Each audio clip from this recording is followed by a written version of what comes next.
કામના જે મુખ્ય આરોપી હતો તે કાશી રશીદ સિદ્દીકી, એની તપાસ કરતા એને જાણવા મળ્યું કે આ જે જન્મનું પ્રમાણપત્ર છે એના પિતાજીએ કોઈ એજન્ટ મારફત કઢાવેલું છે. તરત જ એના પિતાજી રાશિદ સિદ્દીકીની ધરપકડ કરવામાં આવે છે અને આગળ જઈને જે એનો એજન્ટ છે એનું નામ છે ફિરોઝ નાસિર પઠાણ. એને અમે પૂછપરછ માટે પોલીસ લાવેલ હતી અને પૂછપરછ કે આ જે મકરપુરા અને જીઆઈડીસી રોડ પર છે અજયકુમાર રણછોડભાઈ મકવાણા રહે છે, તેણે પોતાની ઝેરોક્સની દુકાન છે ત્યાં પ્રમાણપત્ર બનાવેલું હતું. એટલે એની ત્યાંથી લાવીને અમે આગળ પૂછપરછ કરેલ છે અને એણે કબૂલ કરેલ છે કે એણે આ પ્રમાણપત્ર બનાવેલું છે. ગુનાના કામે કેટલા લોકોની ધરપકડ કરવામાં આવી છે અને બધાનો રોલ શું હતો?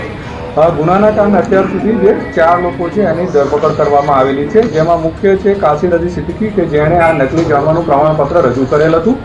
એના પિતાશ્રી રાશિદ સુબેદાર સિદ્દીકી જેણે આ પ્રમાણપત્ર બનાવડાવેલું હતું.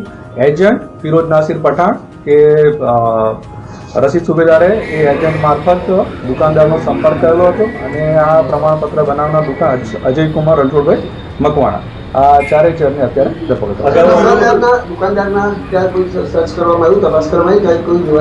અત્યારે બધી પૂછપરછ કરેલ છે અને હવે આગળની જે કાર્યવાહી છે એ ચાલુ છે.